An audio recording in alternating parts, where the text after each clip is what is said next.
Hey friends, good morning to the Other Bird Gets the Word Daily Devotion. Thank you for joining us again this morning as we're looking at Galatians chapter 4.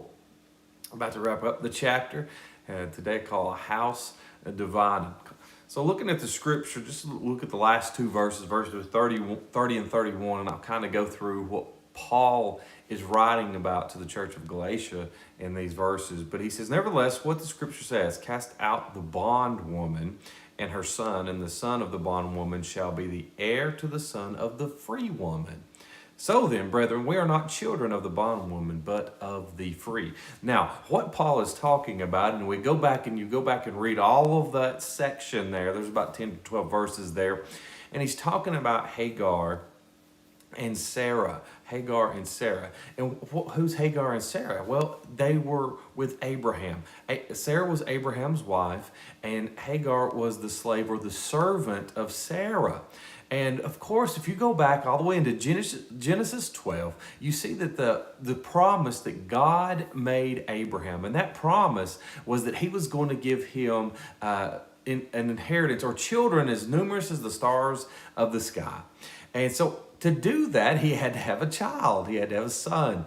And he waited for some time for that son. And it said that Abraham believed God and it was credited to him as righteousness. But then what happened? Something was promised and then he didn't get it in his timing. He started to do the thing that we all do, doubt. He started to doubt. And then as he started to doubt, his wife Sarah come along and he says, you know what, obviously I'm not going to be able to have children. So, we're going to have to take this into our own hands. Isn't it funny how we do that? We start to doubt God and then we just decide that we're going to do it. I'm going to take it up. I'm going to do what God said he was going to do since he's not going to do it. And so what does she do? What does she recommend? To have a child with Hagar, the servant, the slave. And that's exactly what Abraham does. But then some years later, God comes back and says, I promised you a son and you're going to have a son even in your old age. You see, God oftentimes waits till things are impossible for us to show his greatness, to show his power. When it seems impossible to man, that's when God shows up and says, I'm possible. I'm possible. So he shows up and he tells Sarah. Sarah even laughs. And that's why Isaac's name is Isaac. And so what we see here is Paul going through and he's making a comparison. He says it himself. It's an allegory of what God has done. And we see Hagar as a representative of the law, and we see Sarah as grace. Law and grace. We are live our lives by grace through the promise of Christ that we have been given. And we see Ishmael, the son of Hagar, is born according to the flesh, what he can do, what we can do, whereas Isaac is born according to the Spirit. Of course, Christ would come to Nicodemus one day and says, you must be born again. That which is born of flesh is flesh. That who has been born of a spirit is spirit. We must be born again and be born of the Spirit. But what happens here is eventually God tells Abraham, you got to send Hagar and Ishmael out.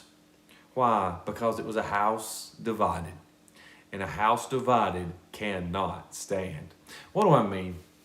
It's just like in our lives when we start to doubt. When you start to doubt in your life, when you start to doubt that God's going to do something, you felt like God was going to work in your life, he was going to help, he was going to do something miraculous in your life, then you start to doubt God and what he's going to do in your life. You know what we start doing?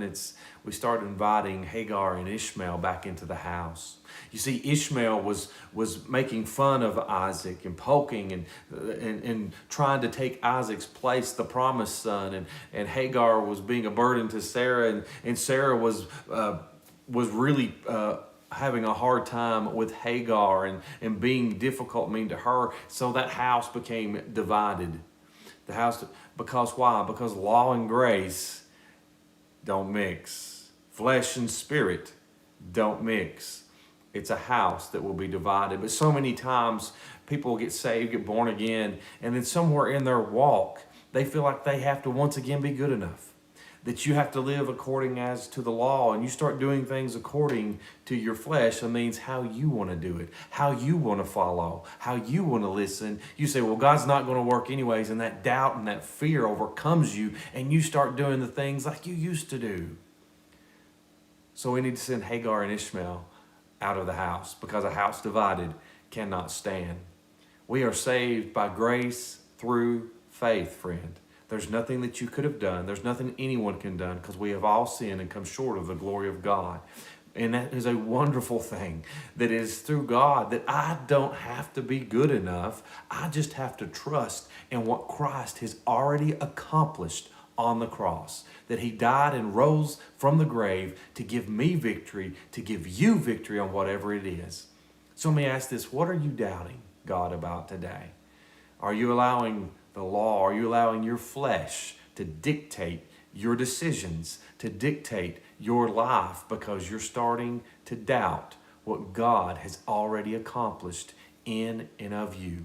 We must walk according to the Spirit. What am I saying? Send Hagar and Ishmael out of your house and be led by the grace of God. Be led by the Spirit of God as he moves and have his way in being in you. You say, but it's John Ross, it's impossible. Well, good. That's where it needs to be. Because when it's impossible, that's when God shows up and says, I'm possible. When we can't take credit for it, that's many times when God shows up. Because we can't take the credit. Because we've had to send out the flesh. We've had to send out our ways. We've had to send out the law. We've had to send out Hagar and Ishmael so that we can live according to the grace and truth of Jesus Christ and be moved by his Spirit. So don't doubt. Hang on. Let go of yourself and cling to God, that he's going to do a great and mighty work in your life. God bless you. I hope you have a wonderful day. Please remember to share this on Facebook. It's you that multiplies the message when you share this on Facebook. If you don't have a church, come be with us at Bivens Chapel tonight. We have our youth starts at 6 o'clock, and then our regular worship service starts at 7. We would love to see you guys there. Also, Miss Anita Meeks wanted me to mention that right on time, I believe it is this Saturday, it will be at their church, Campground Church in Pelham. If you're not listening to them, they're great. You'll enjoy that. God bless you guys. See you tomorrow.